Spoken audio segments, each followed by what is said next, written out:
बोले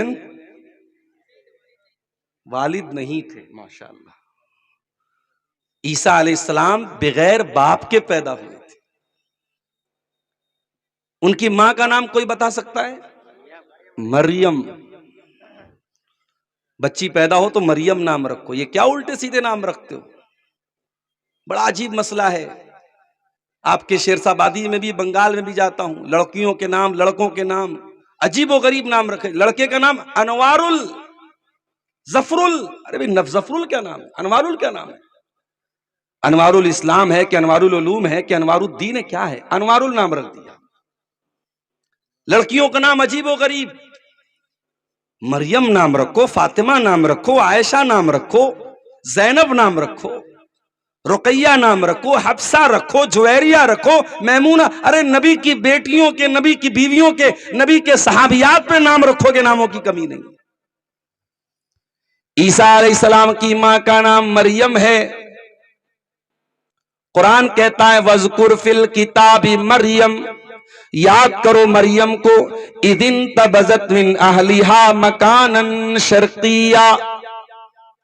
मरियम बहुत नेक औरत थी, बैतुल मुकद्दस में रहती थी, 24 घंटे अल्लाह की इबादत करती थी। और बैतुल मुकद्दस में जो पूरब साइड का हिस्सा था, जो पूर्वी छोर था, वहीं पर एक कमरे में बैठ करके वो अल्लाह की इबादत करती थी।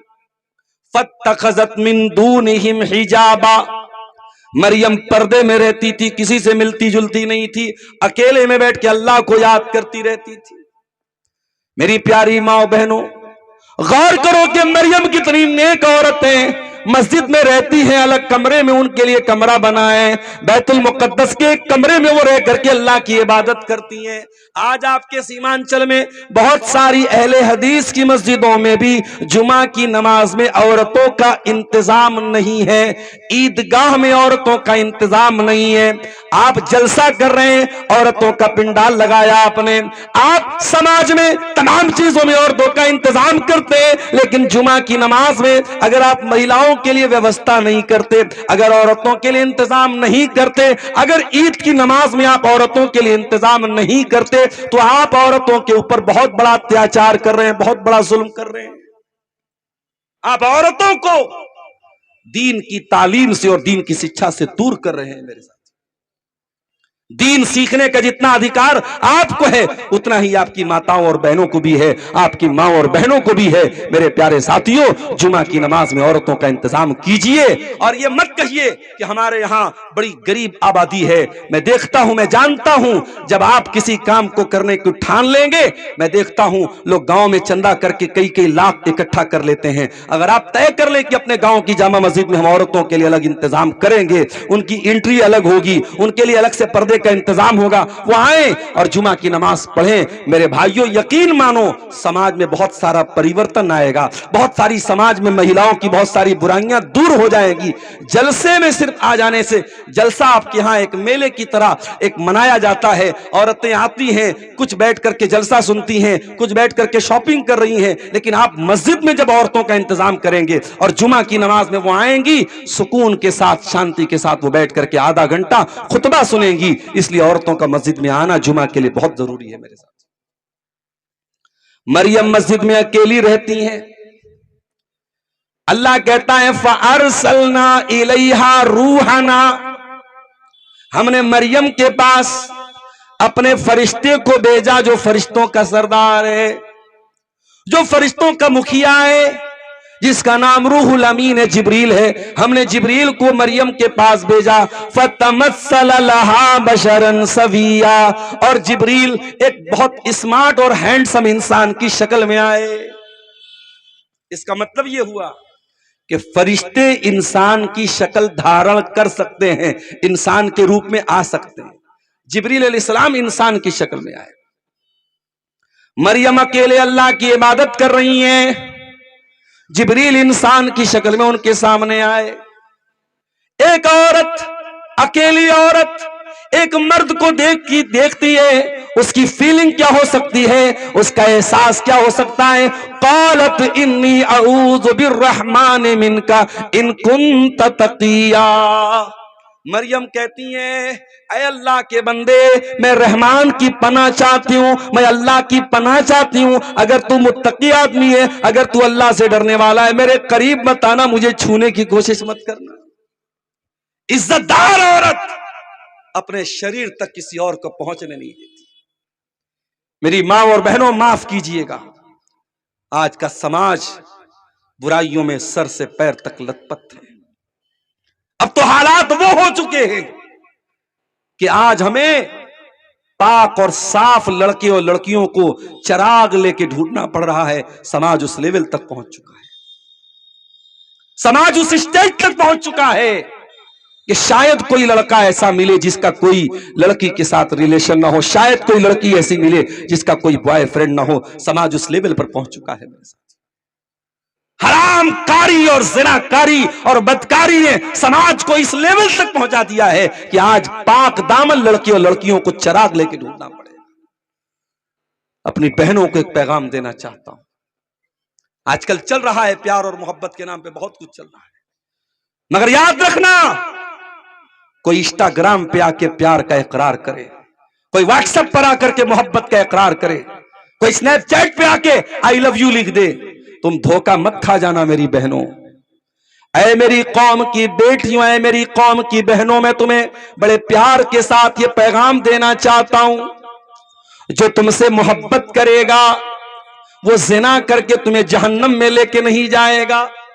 जो तुमसे मोहब्बत करेगा वो तुमको नौकरानी नहीं महारानी बनाएगा, और महारानी से मिलने के लिए उसके प्रोटोकॉल को अपनाना पड़ता है, उसके पीए से मिलना पड़ता है, उसके सेक्रेटरी से मिलना पड़ता है। ओ मेरी प्यारी माँ बहनों, इस्लाम ने तुमको महारानी बनाया है और महारानी से मिलने के लिए प्रोटोकॉल होता है। इसीलिए इस्लाम कहता है अगर कोई किसी लड़की से मोहब्बत का दावा करता है तो तरीका यह है कि उस लड़की के गार्जियन से मिले, उसके बाप से मिले, अगर बाप नहीं है तो भाई से मिले, जो गार्जियन है उससे मिले, और निकाह का पैगाम भेजे। जो आपसे मोहब्बत करेगा वो निकाह का पैगाम भेजेगा और निकाह करके आपको बीवी बनाएगा और जन्नत में आपको लेके जाएगा। जिना करके जहन्नम में लेके जाने वाला एक बार नहीं 1,00,000 बार आई लव यू लिख दे, 1,00,000 बार आपको मोहब्बत भरा मैसेज भेज दे, वो आपके साथ आपके शरीर को इस्तेमाल करना चाहता है, आपके साथ अपनी वासना पूरी करना चाहता है, वो आपके साथ मोहब्बत नहीं करता है। बनो तो मरियम के जैसी बनो मेरी बहनों। मरियम ने कहा, ऐ इंसान, अगर तू अल्लाह से डरने वाला है, डोंट टच मी, मेरे करीब मत आना। अगर तेरे अंदर अल्लाह का तकवा है, अल्लाह से 1% भी तू डरने वाला है, मेरे पास मत आना। काला इन्नमा अना रसूल रब्बिकी लिअहब लकी गुलामन ज़किया। जिब्रील अलैहिस्सलाम ने कहा, डोंट फियर, ऐ मरियम डरो नहीं, मैं कोई इंसान नहीं हूं, I am angel of the Lord, मैं अल्लाह का फरिश्ता हूं, मैं तेरे रब का फरिश्ता हूं और मैं तुझे खुशखबरी देने आया हूं कि तुझे एक बहुत खूबसूरत बच्चा होने वाला है। कालत अन्ना यकूनु ली गुलाम, मरियम कहने लगी मुझे बच्चा कहां से होगा, मैं अनमैरिड हूं, मैं कुंवारी हूं, मेरी शादी नहीं हुई है। वलम यमससनी बशर, मुझे किसी इंसान ने टच भी नहीं किया है। वलम अकु बगिया, मैं कोई बदचलन औरत नहीं हूं, मैं कोई बदकिरदार औरत नहीं हूं, मैं कैसे मां बन सकती हूं। काला कज़ालिक, फरिश्ते ने कहा अल्लाह ताला के लिए कोई चीज इम्पॉसिबल नहीं है। इन्नमा हुआ अम्रु रब्बिक, ऐ मरियम ये तेरे रब का हुक्म है, तेरे रब ने कह दिया कि ये होना है तो हो करके रहेगा। काला कज़ालिक काल रब्बुकी हुआ अलैया हय्यिन, तेरे रब ने कहा कि ये मेरे लिए आसान है। वकान अम्रम मक़दिया, ये हो करके रहेगा। फहमलतहु, फरिश्ते ने कहा और मरियम प्रेग्नेंट हो गई। अल्लाह के हुक्म से मरियम के पेट में ईसा अलैहिस्सलाम हमल की शक्ल में उनके पेट में पहुंच गए, मरियम प्रेग्नेंट हो गई। फंतबज़त बिही मकानन क़सिया, जब प्रेगनेंसी आ गई और डिलीवरी का टाइम आया, बच्चे की पैदाइश का टाइम आया, तो मरियम अपने बच्चे को जन्म देने के लिए बैतुल मुकद्दस से दूर चली गई। जब दूर चली गई तो हजरत मरियम सोचने लगी ये बच्चा पैदा होगा, समाज मुझको ताना मारेगा, मुझको बदचलन कहेगा, मुझको कैरेक्टरलेस कहेगा, मुझे हराम की औलाद की मां कहेगा, मेरे दिल पर क्या गुजरेगी। हजरत मरियम रोने लगी और कहने लगी कालत या लैतनी मित्तु क़ब्ल हाज़ा व कुन्तु नसियम मनसिया। कहने लगी है काश मैं मर गई होती, आज मैं जिंदा न होती, कोई मुझे याद करने वाला न होता, कोई मेरा नाम लेने वाला नहीं होता। अल्लाह, जो औरत पाकदामन होती है उससे अपनी इज्जत का इतना ख्याल होता है। मरियम ने कुछ गलत काम नहीं किया है, मगर मरियम को अपनी इज्जत का ख्याल है कि कल समाज क्या बोलेगा। कहती है कि काश मैं मर गई होती। फनादाहा मिन तहतिहा अल्लाह तहज़नी कद जअल रब्बुकी तहतकी सरिया। अल्लाह के फरिश्ते ने आवाज दी, ऐ मरियम डरो नहीं, तुम्हें बच्चा पैदा होगा, तुम्हें कोई परेशानी की जरूरत नहीं है। और डिलीवरी के टाइम तुमको पानी चाहिए, तुम कमजोर ना हो जाओ, पानी की जरूरत पड़ेगी। जरा नीचे देखो, अल्लाह ने पानी की नहर जारी कर दी, मरियम के लिए नहर जारी हो गई। उसके बाद अल्लाह कहता है वह हुज़्ज़ी इलैकी बिजिज़्इन नख़ला, और ऐ मरियम इस पेड़ की टहनी को तुम हिलाओ, इस पेड़ की टहनी को तुम हरकत दो, इस पेड़ की टहनी को तुम हिलाओ।